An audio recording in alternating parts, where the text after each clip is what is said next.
G'day, I'm Nurchin, and this smell, it must be the Flatwoods Monster.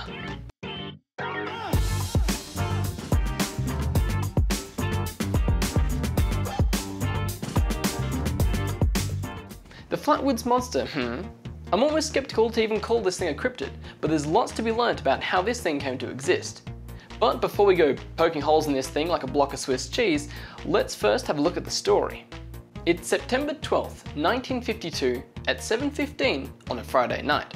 Ed and Fred May are playing football with their friend Tommy Hyer when they see what only can be described as a ball of fire fly through the sky and land in their neighbour's property. So they ran home to their mother, Kathleen May, and told her they had seen a flying saucer. She gathered up 3 more boys and set off into the night to investigate. These 3 boys were Neil Nunley, Ronnie Shaver, and Eugene Lemon. There are some accounts that Lemon brought his dog, but I didn't see much about that. They walk a few hundred meters into the woods when Nunley says they see a pulsating ball of fire. The party then sees 2 shining red animal eyes from near an oak tree. Lemon shines his torch towards it, and instead they see a 10-foot monster. According to reports, it had the body of a man, a blood red face, a bright green body, protruding eyes, and a hand extending forward, appearing to give off an eerie light. It had a black shield affair in the shape of an ace of spades behind it, and wore what looked like a pleated metallic shirt. The creature let out a loud shrill hissing noise and it moved towards them in a bounding motion. May and Lemon screamed, dropped the torch, and the group fled back to the house. They later reported a noxious gas smell that caused the witnesses to fall ill, faint, vomit, and caused irritation for days to come. Lemon headed out again later that night, armed and with backup, but they found nothing. So it seems pretty simple, right? A UFO lands, some people investigate, and get attacked by an alien. The only problem is, none of them could get their stories straight. What I just told you was a simplified version of the first report of the account, but scenes like Nunley's pulsating ball of fire, well, none of the others said they saw it. Later investigations showed that nothing in the area could have caused the effect. Our mate Ivan T. Sanderson interviewed the group in 1967 and said they disagreed violently on the interpretation of this object. And the sickening odour? Well, there was no evidence to back that up either, even when reporters showed up very soon after.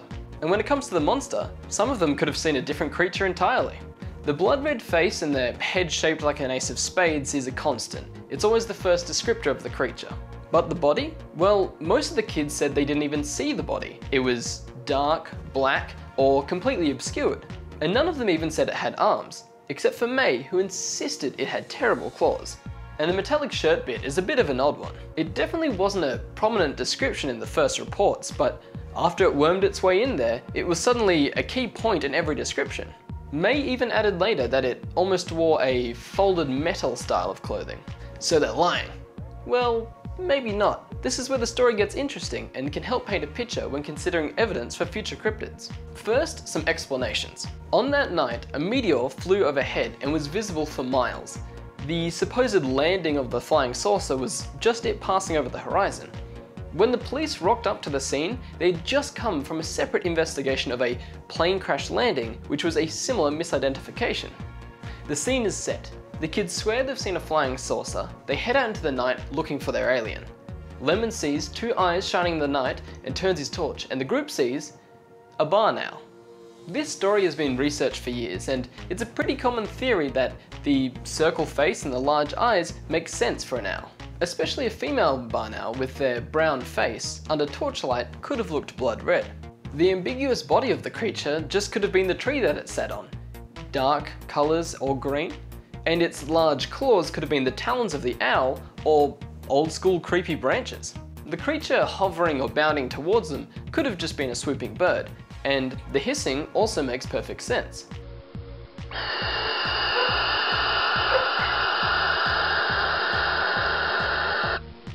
But if it was an owl, why did they think it was a monster? Well, all the puzzle pieces kind of fit together, but I think it can be explained in 3 simple points. Fear and hysteria. When I was a kid, I tried to grab an injured owl out of a tree so we could take it to the vet. I tried to sneak up on it and it did that poltergeist head spin and looked me dead in the eyes. I froze. My gut dropped. If you aren't expecting it, the gaze of an owl can be haunting. NANI? When these kids saw the owl, they were already incredibly tense. They saw this face and somebody screamed. Time for some simple physiology. Fight, flight, or freeze. When it gets dangerous, a specific region of our brain, the amygdala, takes over. Its job is to protect us and save our life. To act fast, it refrains us from thinking and leaves us with only those three options.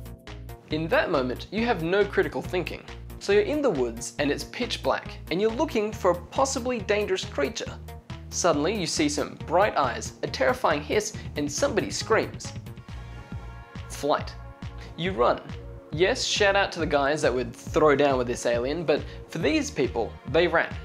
Their thoughts aren't clear as they run home as fast as they can, their brain trying to piece together the information it's just received. This entire time, one word looping in their mind. Alien. And on a side note, the sickness these people felt after their encounter, that can happen when you're terrified. A cocktail of chemicals are released into your bloodstream when you start to panic. It's not surprising these people felt ill after this. Also, they just sprinted as fast as they can for a few hundred meters, so they shouldn't be surprised with the raspy throat. Point 2. You know it, you love it, it's confirmation bias. Why did they see an alien in the woods? Because they were looking for one. Why did it make them sick? Because they thought they smelled something odd, and that makes sense, I guess. The witnesses argued non-stop about what this creature looked like, and every time somebody raised a new idea, it added to the description because, oh yeah, that is kind of what I saw. Speaking of confirmation bias, a similar report came out of a nearby town called Frametown only a few weeks after the publicity of the Flatwoods Monster. Now this creature supposedly had the bottom half of the Flatwoods Monster and the top half of a lizard man, possibly implying that the Flatwoods Monster is just a form of transport for this lizard creature. But, genuinely no disrespect to Frank Fascino, but this theory is bull. I know cryptozoology can be an inexact science, but this is a joke. Sorry, Frank. Point 3. Why were the witnesses so adamant about seeing this alien? Why does Flatwoods, West Virginia have a sign saying "Home to the Green Monster"? Why is the Flatwoods Monster so iconic? Because everyone loves the cryptid. Precious when you smile. The imagery of this creature is so visceral and far more interesting than a barn owl. The reason people love these creatures like the chupacabra or black shuck aren't because people think they're real, it's because they want them to be real. The Flatwoods Monster has become famous around the world, especially in Japan with references as early as 1988 with a game called Amagon. This cryptid has actually become a bit of a video game celebrity with references in Ninja Baseball Batman, Wild Arms, Tumble Pop, Wonderful 101, and of course, Them from Legend of Zelda Majora's Mask. So what did we learn? Well, I don't think the Flatwoods Monster is real. There's so much misinformation spread about this creature that even the OG witnesses can't get it straight. But they did create it. In that moment of group hysteria, all those people fabricated that cryptid in their minds. They knew what they were looking for, they saw something they couldn't explain, and a fear-induced thought process filled in the blanks. They've shared their story with the world, and people have accepted it as a possibility or a hoax. But at the end of the day, we can't say for certain. I guarantee we'll see stuff like this with cryptids in the future, so just remember, the human mind can tend to play tricks on us, so it's okay to take eyewitness accounts with a grain of skepticism. But what if these things really are a threat, and they're just testing us? We need more information. Luckily, I know a man with an iron resolve and a passion for the unexplained. I am of course talking about Wendell Elmwood. Over to you, Wendell. Thank you, Nurchin, and hail and well met to my fellow crypto enthusiasts. Today we've travelled to Flatwoods, West Virginia in search of the Flatwoods Monster. And for those who are worried about me taking a lethal dose of poison last week, don't worry, I had some Panadol and I'm feeling much better. Okay, let's go. I mean, this is some exciting stuff. After every cryptid gets accused of being an alien, it's actually exciting to finally meet an extraterrestrial. Not the probing stuff, though.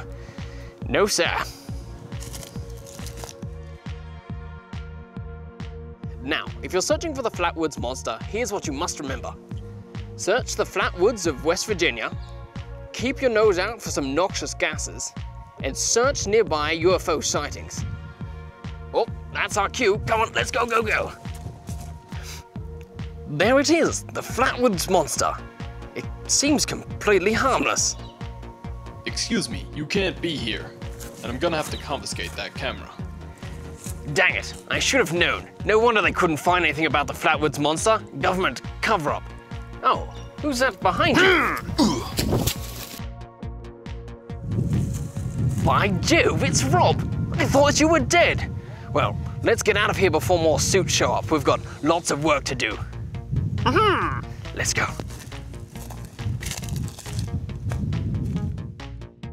Thanks for watching. If you liked it, be sure to smash that like and subscribe, check me out on the socials, and be sure to subscribe to my second channel. If you want to know more about this cryptid, a YouTuber called Trey the Explainer does a great 30-minute long analysis of the thing. Anyway, see ya!